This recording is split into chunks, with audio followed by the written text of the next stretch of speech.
السلام علیکم ورحمۃ اللہ وبرکاتہ۔ بہت سی مرتبہ ہم اس طرح کے جملے سنتے ہیں کہ ہمیں اپنے ایمان کے اوپر محنت کرنے کی ضرورت ہے۔ ہم جتنی ایمان کے سلسلے میں محنت کریں گے ہمارا ایمان بڑھے گا اور بڑھتا ہوا ایمان جنت تک پہنچائے گا۔ لیکن آج ہم ایک سوال کے جواب کو حاصل کرنے کی کوشش کریں گے کہ وہ کون سی چیز ہے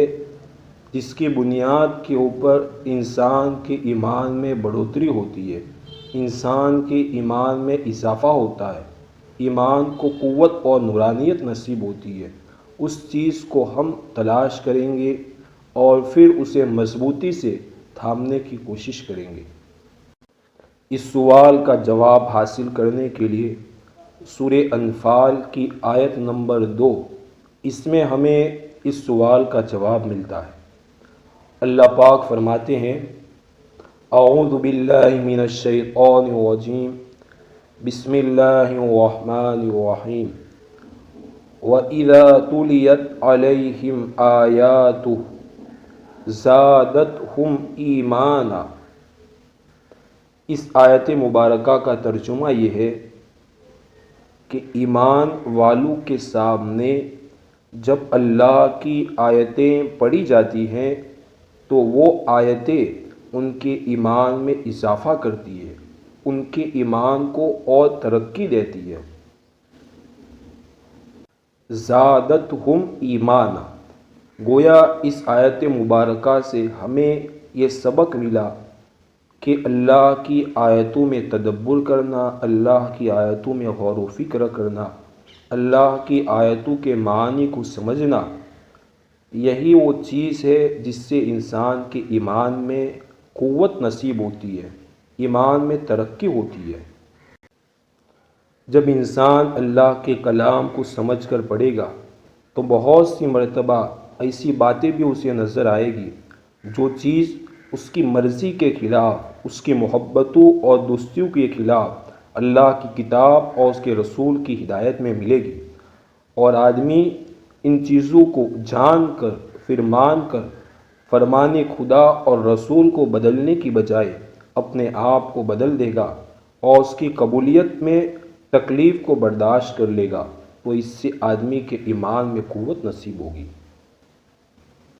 دوسری آیت مبارکہ کبھی کبھار دشمن کی بات بھی ہمارے لیے نمونہ بنتی ہے کہ دشمن جس چیز سے زیادہ دشمنی کر رہا ہے، جس چیز کی بندش کے اوپر، جس چیز کو بند کرنے کے اوپر زیادہ زور دے رہا ہے، وہی چیز دراصل اہل حق کے لیے زیادہ مفید ہوتی ہے، اہل حق کے لیے زیادہ کارآمد ہوتی ہے۔ الغرض ہم مکہ کی زمین کے اندر کچھ قوانین بن رہے تھے، ان کو اللہ پاک نے سورہ فصلت میں نقل کیا کہ مکہ کے لیڈر اور چودھریوں کے نزدیک سب سے زیادہ خطرناک، منحوس، بدتر کوئی آواز تھی تو ان کی نگاہ میں کلام الہی کی آواز تھی۔ کلام الہی کو دراصل یہ لوگ فتنہ سمجھتے تھے، جیسے آج کل کچھ مسلمان لوگوں کی بھی یہ سوچ ہے۔ ان کی سوچ یہ تھی کہ دراصل اسی کتاب نے آ کر ہماری مابین پھوٹ ڈال دی، بچوں کو باپ سے الگ کر دیا، خاندانوں میں آپس میں جنگ چھیڑ دی۔ اس لیے مکہ کی زمین میں ایک قانون لایا جا رہا ہے اور مکہ کے چودھری اپنی پبلک کو، اپنی عوام کو سنا رہے، وَقَالَ الَّذِينَ كَفَرُوا لَا تَسْمَعُوا لِهَذَا الْقُرْآنِ، اور یہ کافر ایک دوسرے سے کہتے ہیں کہ اس قرآن کو سنو ہی نہیں۔ کیونکہ وہ لوگ سمجھتے تھے کہ دراصل جو لوگ اس کتاب کو سنتے ہیں تو یہی کتاب ہے، اس کے اندر وہ تاثیر ہے، وہ اثر ہے کہ یہ کتاب اس انسان کے دل کو کھینچ کر رکھ لیتی ہے۔ اس لیے کہا کہ اس قرآن کو سنو ہی نہیں۔ اگر اس کتاب کا ماننے والا اگر کہیں اس کتاب کو بلند آواز سے پڑھتا ہوا دکھائی دے تو تمہیں کیا کرنا ہے؟ وہ بھی اپنی عوام کو سمجھایا، وَالْغَوْ فِيهِ، اس کے بیچ میں شور مچا دیا کرو، تالیاں بجاؤ، سٹیاں بجاؤ، وقت کے فرعونوں نے اپنی عوام کو یہ کہہ دیا کہ اگر تم اپنا غلبہ باقی رکھنا چاہتے ہو تو تمہیں یہ کام کرنے پڑیں گے، لعلکم تغلبون، اگر تم اپنے آپ کو غالب رکھنا چاہتے ہو، اپنا غلبہ باقی رکھنا چاہتے ہو تو یہ کام تمہیں کرنے پڑیں گے۔ نمبر 1، اس قرآن کو سنو ہی نہیں، اور جہاں اس قرآن کی آواز آ جائے اس وقت زور سے شور مچا دیا کرو، تالیاں بجاؤ۔